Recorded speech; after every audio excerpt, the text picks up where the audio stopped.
Hello, இன்னைக்கு இன்னொரு weight loss recipe. இந்த வாட்டி ஹை ப்ரோட்டீன் எதில் கிடைக்கும்? வெஜிடேரியனில் ஆப்வியஸாக பன்னீரில் தான் கிடைக்கும். ஸோ பன்னீரை வச்சு நம்ம ஒரு சூப்பரான யம்மி டிஷ் பண்ண போகிறோம் இன்னைக்கு. பன்னீர் புர்ஜி. ஸோ ஒரு கடாய் எடுங்க, ஆலிவ் ஆயிலோ பட்டரோ போடுங்க. பொடியாக நறுக்குன 2 வெங்காயத்தை அதுக்குள்ளே போடுங்க. நல்லா ப்ரௌனாக வதக்குங்க, பிரியாணிக்கு வதக்குற மாதிரி. அப்புறம் 1 டேபிள் ஸ்பூன் இஞ்சி பூண்டு பேஸ்ட் போட்டு நல்லா வதக்குங்க. இந்த டைமில் ஸ்லோவாக வச்சுக்கோங்க, ஸ்டவ் அடி பிடிக்கும். வதக்கின பிறகு கொஞ்சமாக 2 டொமேட்டோஸ் அகெயின் பொடியாக நறுக்குனது போடுங்க. நல்லா வதக் ஒரு பேஸ்ட்டாக வரும்போது டர்மரிக் பவுடர் வந்து மஞ்சப்பொடியும் கொஞ்சமாக சீரகப்பொடி, கரம் மசாலா, அப்புறமா காஷ்மீரி சில்லி பவுடர், இது எல்லாத்தையும் போட்டு திருப்பி ஒரு 2 வாட்டி வதக்கிட்டு தேவையான அளவு தண்ணி ஊற்றுங்க. ஒரு 1 டம்ளர் தண்ணி கரெக்டாக இருக்கும்.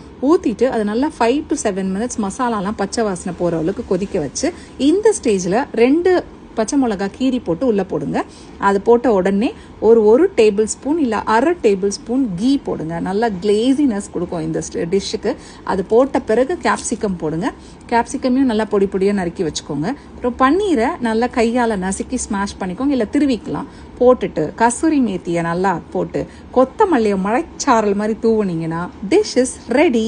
செம்ம டேஸ்ட்டாக இருக்கும். நீங்கள் இதை சப்பாத்திக்கு வச்சு சாப்பிட்லாம். இன்னும் ட்ரையாக வேணும்னாலும் ட்ரை பண்ணலாம். ட்ரை பண்ணி பார்த்துட்டு எப்படி இருக்குன்னு சொல்லுங்கள். தேங்க்யூ.